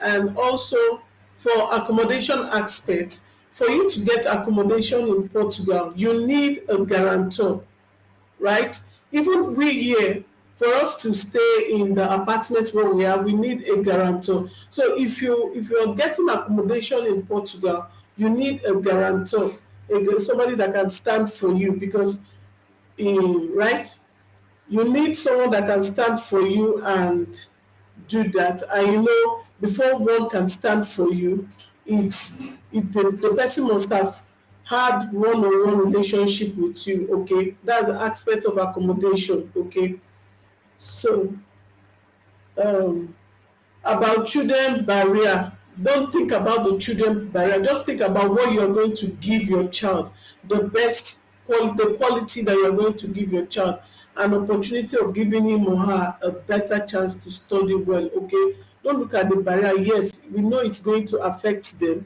Yes, especially those in secondary school. If your child, in fact, I would advise you, if your child is already is about writing WAEC, just allow your child to write WAEC. If not, if your child is in SS3, Nigeria, we are all of them here. They'll return your child back.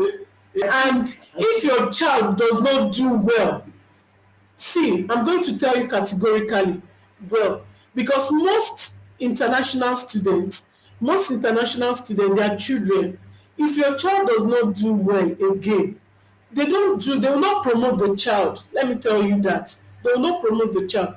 They want the child to do well in writing and in speaking before they promote the child. That's one thing about them. Unless you want to go to a private school, of which is very, very expensive. So if your child is about writing WAEC, I would just advise you to please allow your child to write WAEC. Then when your child comes down, let him go for a language course, and make sure that your child doesn't reach the age of 18. Okay, the age of 18 before you can bring in your child. That's another thing. The issue of the language, if So I think let me add to the, I think I understand what this person is saying. he's trying to ask. Language is not really quite a barrier. Yes, this is a Portuguese speaking country and they speak Portuguese in the school. That does not mean that they don't teach them English. My daughter, they don't teach them English in primary, in kindergarten and primary one and primary two. From primary three, they start teaching them English. Let me tell you, they may not speak so sweet like we speak, but they speak good English. I have a lot of the young this thing in my lab. They speak English. They teach them English. It's just that these people prioritize Portuguese so much. But that doesn't mean, and I can tell you categorically that their system is already integrated. My daughter, they teach her English. Although she's the best English student in her class, but they teach them English very well. They teach them English. Those from primary three, they teach them English. So it doesn't mean that your son or your children will lose their English. No, no, no, no, no, no. We are not saying they will lose their English and they will not be able to talk in an English environment. No, they speak English. They teach them English. Okay, so in the secondary school they teach them English, so he will be able to understand English. It's not going to lose it. And okay, I think that is that. So, any other question? Do you review motivation? Okay, motivation letter. We don't review motivation letter. We don't do that. But for our students, if any student is coming through us, why not? It's part of the document we will go through to be sure that the student is that the motivation letter is okay. Yes. So we yes. So but just for no, we don't do that. But we only do that for those students that are applying through us. So that's that. Can you move to the next question?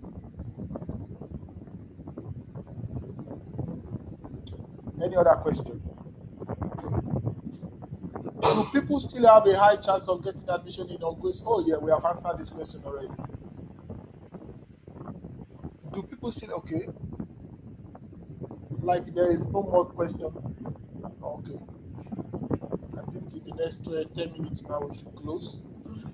Okay, please, talking about visa refusal, can the tuition fee be paid, be refunded? Why not? Yes, your tuition will be refunded, but you have to show it's a token that they are taking from it. It's not like you pay, it's just a token.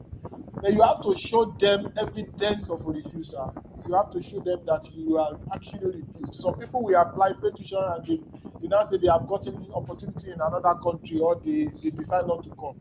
If you cannot show them the evidence that your visa was actually refused, they will not pay. But if you show that evidence, they will pay. They will only take some tax, maybe maybe it's not much from the money, so then they will refund the money. Yes. Can we move to the next question? Yes. Any other question?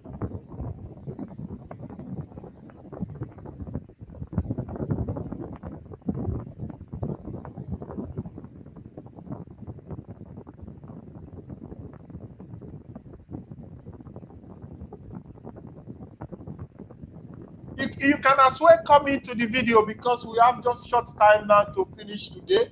You can join through the link. I think she should post the link. If you have pressing question that you want to ask us quickly, please use the link to join this, so that you can talk to us directly. Maybe that will be more. Yeah, it will be faster. If you like, you don't actually need to show your face. You can just talk so that we quickly answer you. Okay, the link has just been posted, so you can click the link and ask your question directly. It will be faster. So what about work opportunities for students? Okay, she has spent a lot of time to talk about work opportunities for students. They are actually quite, of course, there are work for students here, but we have also given a strategic advice regarding this. If you are coming from Africa, like some of the were mentioned, what I have already said today, prepare yourself for at least like a master's or PhD student. Prepare yourself for about 5 months. What do you need for 5 months?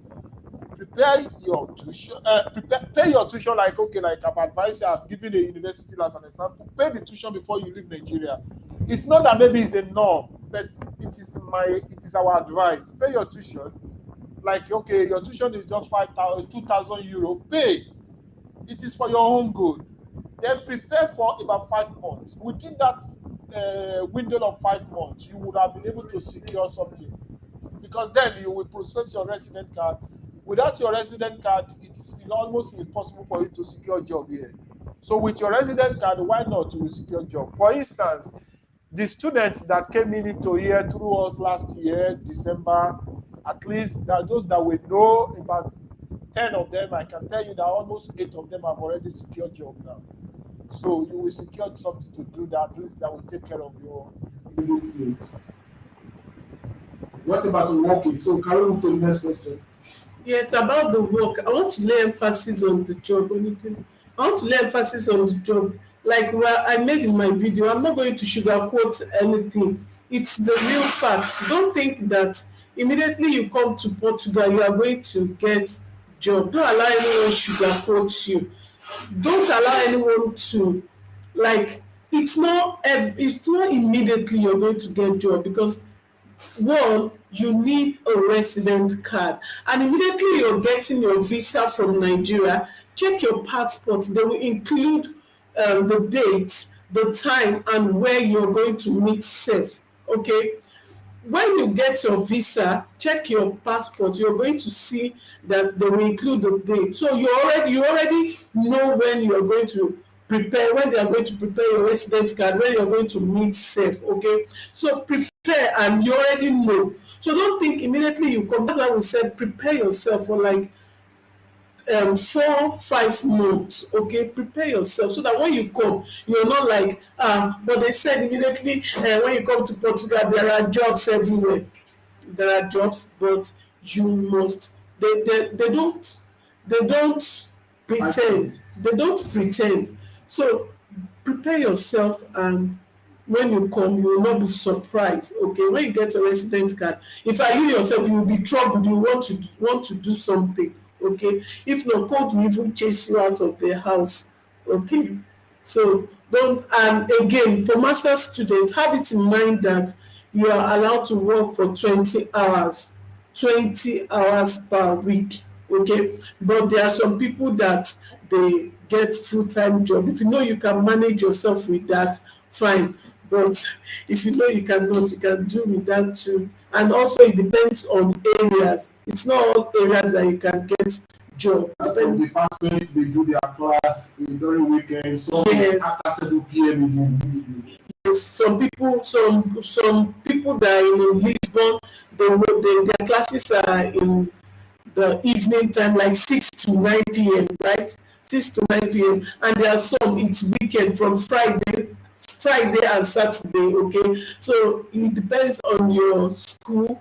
Like my school is always on Thursdays and Fridays. Okay, that's when I have my classes. So the remaining days you can use it to work, and that is it. And some master students, you can get a sit-at-home job. If you get that kind of job, it's a superb for you because you have time to, you can always switch. Okay, thank you so much. Okay, I think we have to continue.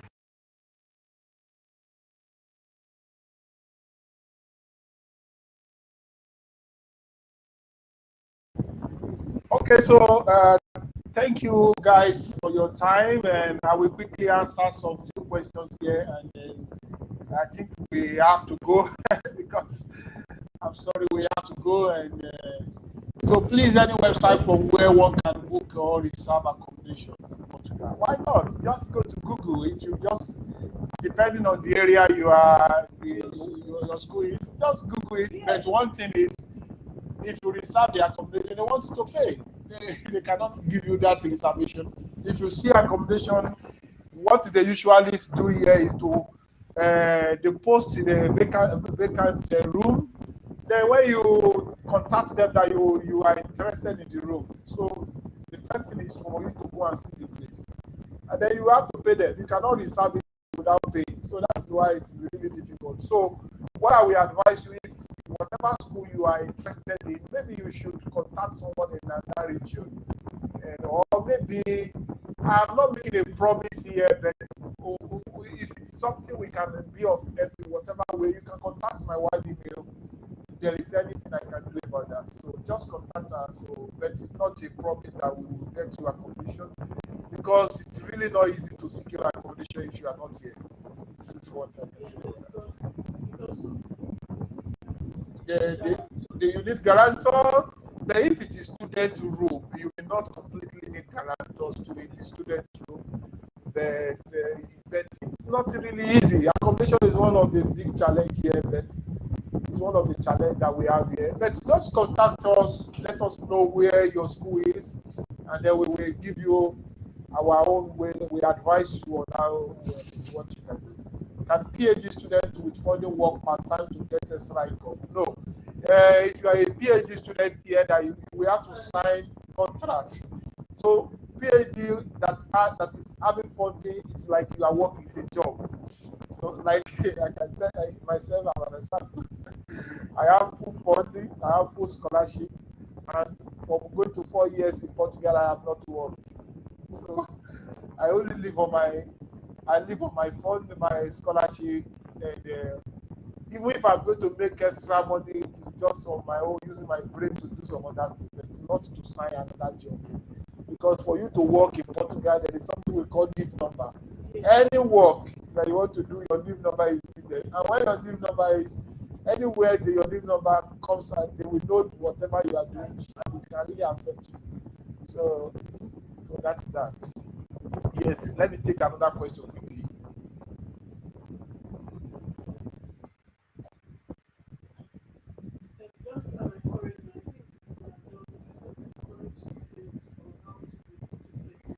Okay, so yeah, that's a good one. Yes, it's a good one. So like she's trying to say that we really need to encourage you.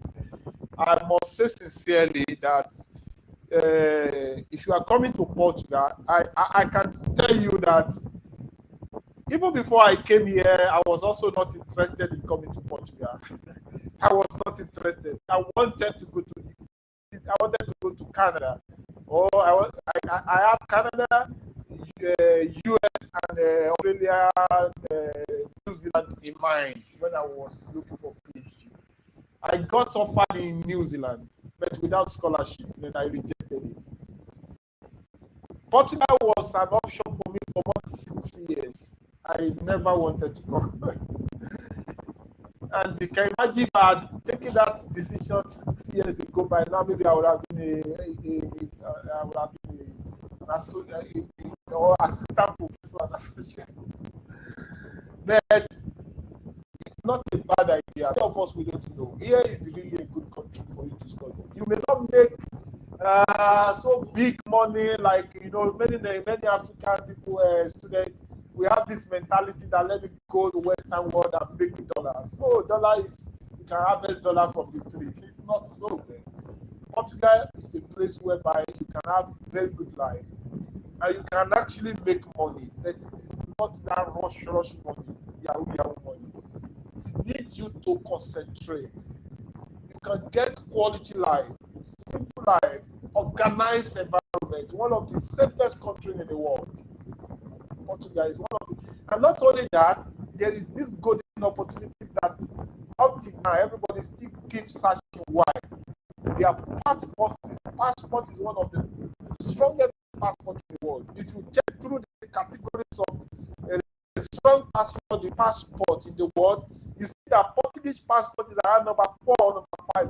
Strongest passport in the world. Why? You can have that passport and enter more than 189 countries in the world without visa. In fact, if you have your passport, you can enter Canada on you just get visa on arrival. You need to go to the embassy to go and get visa. And to get their passport here is really very simple. You spend 5 years. After 5 years, you apply and you get passport. I'm telling you, don't go and employ. You can imagine that. You can imagine that it's really a good opportunity. Sincerely, you come here, security, it's, I don't know what to say. Since I came here, I think I have completely forgotten about maybe crime. Because I don't even, my brain is already closed from crime thing. I mean, I don't think of crime again. I hope if I come to Africa, maybe I've not been to Africa for going to 4 years now. I hope I would just be a norm, like normal me now. Because my mentality have already changed about crime. Because here you can decide to live your things anyway, nobody will touch it. Not only that, there is no crime, no racism here. That is another thing that I really like about Portugal. They don't have racism like other countries. I know there is racism in some other countries, but here they don't. And they are really accommodating. So I encourage you not to give up. Sometimes you find out that it's really difficult. Yes, life is like that, and I can assure you that when you keep persisting, persistence is really important, and you get it.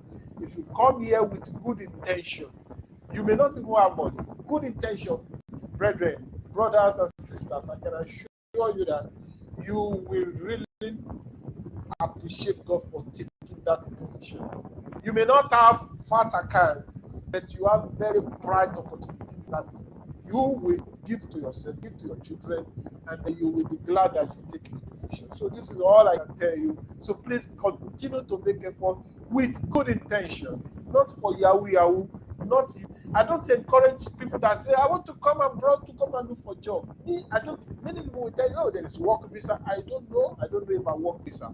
I know some people, some agency, they say, I don't do work visa.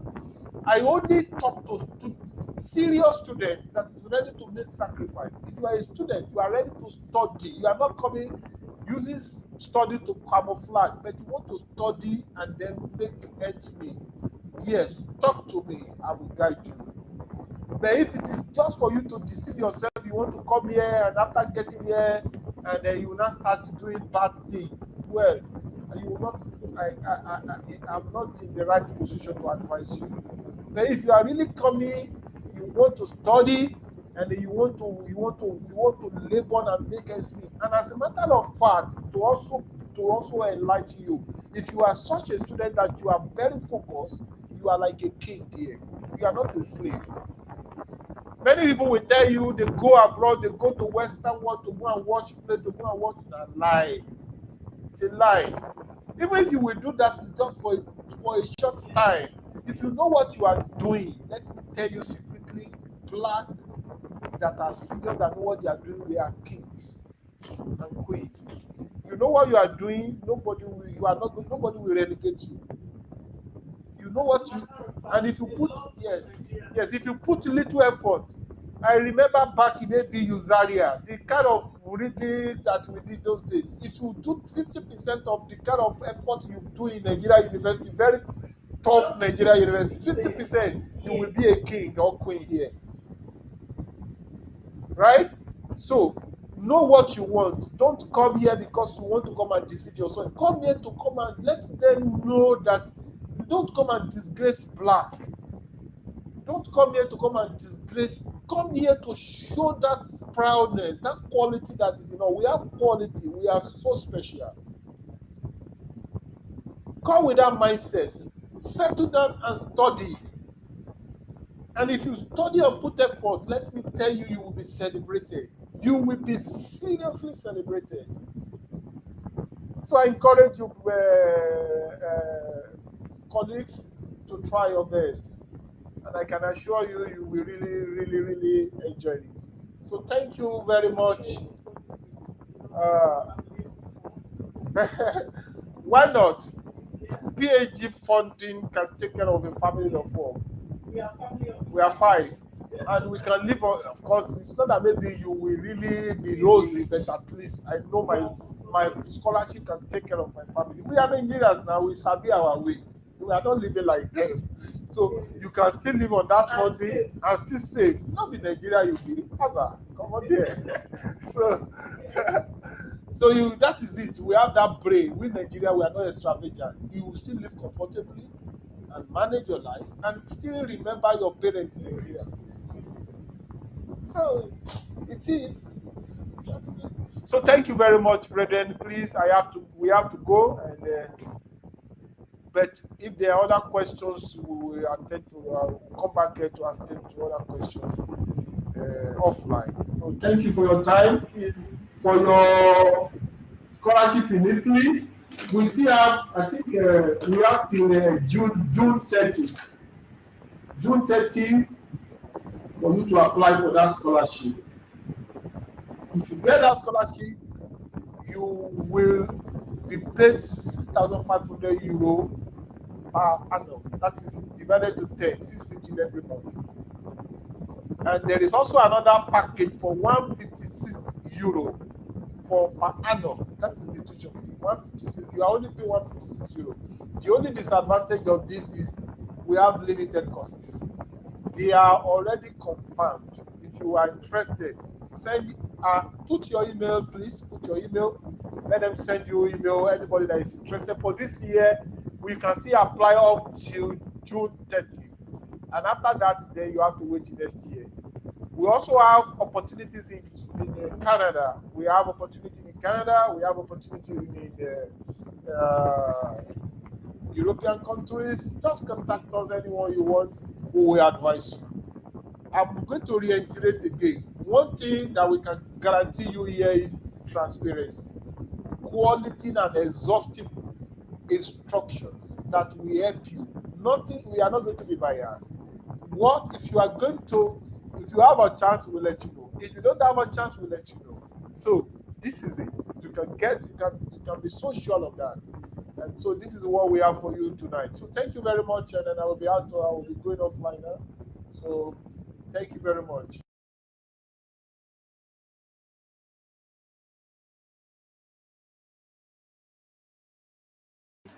Thank you so much, friends. Thank you so much for joining us. It's been wonderful talking to you guys. It's a privilege. We are not taking it for granted.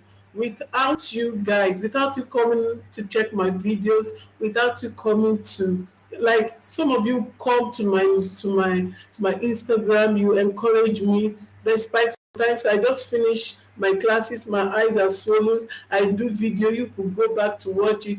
Thank you very much. Thank you so much. Thank you so much. Thank you so much. I'm grateful. Okay, God bless you all. God bless you all in Jesus' name. Thanks so much for coming. See you next time. Same station. Bye.